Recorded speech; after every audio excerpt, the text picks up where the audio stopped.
तक वहीं पर एक कमरे में अभी भी याद आता है कि पापा जी बोल बोल कर याद कराते थे। 10 वो जो अतिशय होते 46 अतिशय, तो 46 अतिशय याद कराए, ये जो स्थूल कारण भावना ये याद कराए, और उसमें पूरे 36 गुण याद कराए। आचार्य परमेष्टि के गुण, सबके जितने भी पंच परमेष्टि के गुण रहते थे ना, वो याद कराते थे।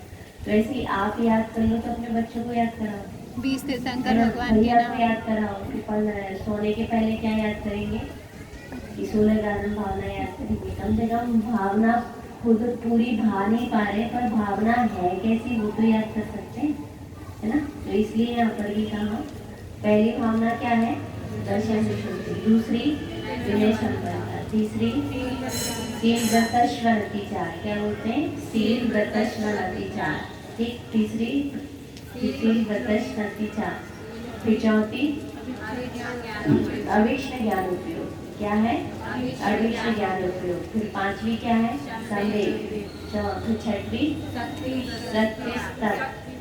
सत्य स्तव, है ना, सत्य स्तव। और फिर उसके बाद सातवीं सत्य त्याग, आठवीं साधु समाधि। फिर 9वें नंबर में वैयावृत्ति करना, ठीक है। और वैयावृत्ति करण के बाद फिर क्या है, अरिहत। इसको सीरियल से देखो तो बहुत सरल है। जब अपन को चार याद आ जाए ना सामने की, उसके बाद देखो तो क्या है, सत्य स्तव, सत्य त्याग, साधु समाधि, वैयावृत्ति करण, उसके बाद अरिहत भक्ति, आचार्य भक्ति, बहुश्रुत भक्ति, प्रवचन भक्ति। ये देखो है। तो ये 16 कारण भावनाएं जो है उसमें क्या है, अरिहत भक्ति, आचार्य भक्ति, बहुश्रुत भक्ति, प्रवचन भक्ति। तो पहले तो अरिहंत भगवान की भक्ति होती है, फिर किनकी वो भक्ति होती है, आचार्य परमेष्टि की भक्ति होती है। फिर आचार्य परमेष्टि की भक्ति बाद बहुश्रुत भक्ति। बहुश्रुत भक्ति जो होती है वो किनकी है, उपाध्याय परमेष्टि की भक्ति है। अरिहंत भगवान की भक्ति, आचार्य भगवान की भक्ति, उपाध्याय की भक्ति, और उसके बाद प्रवचन भक्ति। तो प्रवचन भक्ति में क्या आएगा, कि प्रवचन भक्ति में जिनवाणी की भक्ति। किसकी भक्ति है, जिनवाणी की भक्ति, मतलब श्रुत की भक्ति। बहुश्रुत भक्ति हो गई, वो उपाध्याय हो गया, और श्रुत की भक्ति जो हो गई वो प्रवचन भक्ति हुई। तो वो प्रवचन भक्ति। उसके बाद क्या है, आवश्यक परिहारी। क्या है नाम, आवश्यक परिहारी। आवश्यक परिहारी मतलब जो अवश्य करने लायक है ना, जो अवश्य करने लायक चीज होती है, जैसे सट आवश्यक, तो वो अपरिहारी। अवश्य अपरिहारी मतलब जो अवश्य ही है, और अपरिहारी मतलब जिसका परिहार नहीं किया जा सकता, जिसको छोड़ा नहीं जा सकता, उसको क्या बोलते हैं, आवश्यक परिहारी। जैसे अपन कुछ भी चीज करते हैं ना, तो उसको कैसे करते हैं अपन, कि करते हैं तो फिर उसके बाद उसको क्या नहीं करने की सोचते, छोड़ने की नहीं सोचते। तो उसको वहाँ पर कहा कि आवश्यक परिहारी। जैसे भोजन करना अपने को कैसा लगता है, आवश्यक लगता है। ऐसी देव पूजा कैसी लगनी चाहिए, आवश्यक लगनी चाहिए। गुरु उपासना कैसी लगनी चाहिए, आवश्यक लगना चाहिए। तो वो यहाँ पर कहा कि आवश्यक परिहारी, है ना। और आवश्यक परिहारी के बाद क्या है, मार्ग प्रभावना। फिर क्या है, मार्ग प्रभावना। जिसके ज्ञान में मार्ग आया हो वो मार्ग की प्रभावना करते हैं। मार्ग का ज्ञान जिसको हुआ उसको किसकी प्रभावना करने का भाव होता है, मार्ग प्रभावना का भाव होता है। और मार्ग प्रभावना के बाद हाँ रत्नात्रय है, वह क्या है, मार्ग है। तो रत्नात्रय की प्रभावना ही क्या कहलाएगी, मार्ग प्रभावना कहलाएगी। और मार्ग प्रभावना के बाद है प्रवचन वात्सल्य। कौन सा वात्सल्य, प्रवचन वात्सल्य। प्रवचन वात्सल्य में क्या होगा, कि हमें जो भी वात्सल्य आए, कैसा वात्सल्य आए, कि उपदेश के प्रति वात्सल्य नहीं, हर चीज के प्रति वात्सल्य। आज सट आयतन ऐसा अच्छा, मतलब अपने को क्या लगे कि हर जीव साधन में जीवों के प्रति वात्सल्य का भाव उमड़ आए, ऐसा वात्सल्य उमड़ता है। कहते हैं ना, भगवान का सफेद खून होता है, तीर्थंकर भगवान का क्यों होता है सफेद खून, कारण क्या होता है, अपन सबका तो लाल है, उनका कैसा है, सफेद है। वो उनको वात्सल्य है, उनको सर्व से माँ के दुग्ध हो जाता है, माँ के स्तनों से भी क्या आ जाता है, शुद्ध हो जाता है। क्यों आ जाता है? क्योंकि उसको अपने बच्चे के प्रति क्या है? वात्सल्य। वात्सल्य है। ऐसे उनको किसके अपने उनके सर्वांगों में सब जीवों के प्रति क्या है? वात्सल्य है। तो सर्व जीवों के प्रति वात्सल्य होने के कारण उनको क्या हो जाता है?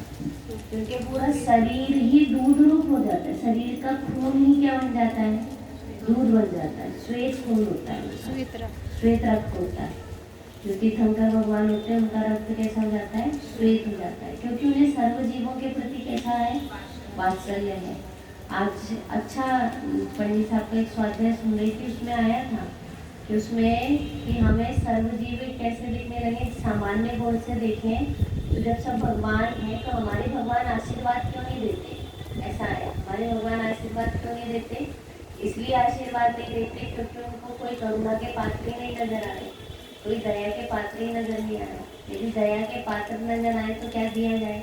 आशीर्वाद दिया जाए। दया के पात्र क्यों नजर नहीं आ रहे? सब भगवान नजर आ रहे हैं। गुण से देखें तो सब में क्या है कि समान गुण है। दया का पात्र कौन होता है? जैसे जिसके पास अपनी जैसी संपत्ति हो तो अपन उनको संपत्ति देना चाहेंगे कि अपनी साड़ी देना चाहेंगे, उनको साड़ी लेना चाहेंगे कि क्यों नहीं ले रहे वो साड़ी, और क्यों नहीं ले रहे अपन साड़ी? कारण उसका क्या है? क्योंकि हमारे पास जितनी संपन्नता है उतनी संपन्नता किसके पास है? सामने वाले के पास भी। तो वो भी संपन्न है और हम भी संपन्न, सभी दोनों आत्माएं कैसे? बराबर है, कोई छोटा बड़ा दोनों नहीं है। संपन्न है। ऐसे ही यहाँ पर भी वहाँ पर भी कहा कि सब में क्या है कि सब में सामान्य गुण है, सामान्य गुण है, सब में अस्तित्व गुण है, सब में वस्तुत्व गुण है, सब में द्रव्य गुण, एक नहीं अनंत गुण समान है। तो जब अरिहंत भगवान जैसे गुण ही अपने में समान रूप से है तो अपन अरिहंत भगवान अपने को क्यों आशीर्वाद देंगे? अपन किसको करुणा करें? किस पर करुणा करें कि करुणा के पात्र ही नजर नहीं आते? तो इसलिए द्रव्य दृष्टि से तो कैसे दिखाई दे रहे हैं? सब समान दिखाई दे रहे हैं। और पर्याय दृष्टि से कैसे देखते हैं कि एक समय की पर्याय नजर आ रही है। एक समय की पर्याय कैसी नजर आ रही है कि वो एक समय उत्पाद होता है और वो पर्याय का क्या हो जाता है? वह हो जाता है। बताओ, सही बात है ना? जैसे घर में तो कोई कहते हैं ना, शरीर में यदि स्नान नहीं करें तो मैल की परत जम जाए, लेकिन प्रति समय समय विकार भाव हो रहे हैं और विकार भाव कैसे होते चले जा रहे हैं? नष्ट होते चले जा रहे हैं। उसकी तो परत भी नहीं बनती, उसकी परत भी नहीं बनती। वो कैसे है कि वो असत है? द्रव्य स्वभाव सत है, शाश्वत सत है। त्रिकाली स्वभाव कैसा है? सत है। और पर्याय का सत मात्र कितना है? क्षणिक है, क्षणिक सत। पर्याय कैसी है? क्षणिक सत है। क्षणिक सत है मतलब हमारे जितने भी भूतकाल के दोष है वो हमारे पर्याय में खचित नहीं हुए, उसकी वो लेयर नहीं बनी। उस तो कैसे हो गए हैं? जो सारे के सारे वह को प्राप्त हो गए, सारे वह को प्राप्त हो गए। तो जिस चीज का वह हो गया हो तब वात्सल्य किसके प्रति नहीं आएगा? जब अपने को ये पता चल जाए, जब दोष दिखता है तो वात्सल्य नहीं आता, और जब गुण दिखते हैं तो क्या आता है? वात्सल्य आता है। तो जब सबके प्रति कैसा, बल्कि वात्सल्य नहीं, सर्व के प्रति भक्ति आएगी। सर्व साधर्मियों के प्रति क्या आ जाएगी? भक्ति आ जाएगी। तो सर्व जीव जब दिखाई देने लगते हैं तो सर्व जीवों के प्रति भी क्या? अब जैसे अपन को भोजन कराने का भाव आता है तो अपने बच्चे वस्तु क्यों आता है भोजन कराने का भाव? क्योंकि उसके प्रति क्या लगता है अपने को? वात्सल्य है। जैसे उसके प्रति वात्सल्य है और ये लगता है खाएगा नहीं, पिएगा नहीं, अपन खिला देंगे मना के तो क्या हो जाएगा? स्वस्थ रहेगा, नहीं तो क्या होगा? बीमार पड़ जाएगा, कमजोर हो जाएगा, है ना? और उसको मना के खिला दो तो खा लेगा, है? देखो भाभी का कितना सिर हिल रहा, स्वानुभूति भाभी का, कि वो मना कि उनके प्रति जैसे वात्सल्य होता है वैसा वात्सल्य किसके प्रति हो? कि जितने भी साधर्मी हैं उन सारे साधर्मियों के प्रति वात्सल्य बढ़ता है। किसको बढ़ता है? साधर्मियों के प्रति। तीर्थंकर भगवान जो बनने वाले ऐसे जीव को, तीर्थंकर तो प्रकृति जिसको बनने वाली है ना, जब तीर्थंकर प्रकृति जिनको बनने वाली हो उनको सबके प्रति कैसा आता है? कैसा वात्सल्य का परिणाम आता है। तो इसलिए यहाँ पे कहा प्रवचन वात्सल्य। याद रहेगा, बन जाएंगे। शंकर केवली शुद्ध केवली के पादमूल की उपलब्धता नहीं होने के कारण तीर्थंकर प्रकृति के बंदियों के उत्कृष्ट स्वभाव नहीं होने से उसका बंध नहीं होता। अब पता है या नहीं होता?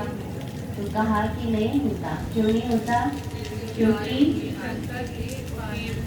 केवली शुद्ध केवली के पार मूल में, उसमें पार मूल में देखा आपने अपने को। मैंने कई चीज देखी, जैसे किसी को आप लोगों की ये भावना होने लगी कि अपने को एक साथ आपको पेपर देने की भावना होने लगी, क्लास पढ़ने की भावना होने लगी। तो क्लास पढ़कर सब कितना असर करती है। यदि अपन कुसंग में रहो तो कुसंग वाली साड़ी कपड़े दिखाना बढ़ती हो तो वो क्या होता है कि उनकी संगति में अपन क्या सीखते चले जाएंगे, वही सीखते चले जाएंगे। और संगति में रहेंगे तो क्या होगा कि सत्संगति में अपने आप ऐसे परिणाम होंगे, सत्संगति में सबके साथ कैसे परिणाम होंगे कि सबके अपने आप ऐसे भाव होंगे कि वही आवृत्ति करना, सब दिनवाणी की वही आवृत्ति करना, तो मंदिर की वही आवृत्ति करना, तो प्रवचन सुनना, तो प्रवचन में समझने की जिज्ञासा होना, और भी पढ़ने के भाव होती, पढ़ने की इच्छा होना। और उसके साथ साथ आपस में क्या होगा कि वात्सल्य भाव आने लगेगा। तो ये सारी चीज़ें कैसे होती है कि वो समागम का असर होता है। जब कुसंगति में कुछ शराब पीना सीख सकता है ना, एक नहीं हो कि उसको पुसाए नहीं तो वो धीरे धीरे क्या बन जाता है, चोर बन जाता है। क्या बन जाएगा? चोर। तो भी कहना कि जब कुसंगति से ऐसा हो सकता है, सत्संगति से आपके परिणाम बदल सकते हैं। अभी यहीं पर सत्संगति से अपन कुछ पढ़ते हैं, समझते हैं, तो अपने आप अपने परिणाम, अपनी भावनाएं आत्मा के प्रति होने लगती है, भगवान के प्रति भक्ति की होने लगती है कि हम वाणी कह रहा है। क्या कह रहा है? भगवान की कही हुई वाणी कह रहा है। तो यदि छोटे छोटे मतलब बहुत टॉप लेवल के प्रवचन पसंद आते हैं और ऐसे वैसे प्रवचन के लिए सोचते हैं कि अपने को नहीं सुनना, तो कहा कि वो भी क्या है कि वो भी भगवान की भक्ति है ना। सुनते हैं, स्वाध्याय में आते हैं, तो ये भक्ति है। तो मूल में ही क्या होता है कि पार मूल में ही तीर्थंकर पद्धति का बंध होता है। ये वाली बात अपन को सोचे कि गलत है तो नहीं है, कैसा है? सही है। क्योंकि इतनी विशुद्धि कहाँ बनती है कि भगवान के समीपता में ही भगवान के समागम में ही बनती है, भगवान की संगति में ही बनती है। जैसे दुर्गति में सद्गुण विकसित हो जाते हैं। यदि हम सत्संगति में रहेंगे तो हमारे सद्गुण क्या हो जाएंगे, अपने आप विकसित हो जाएंगे।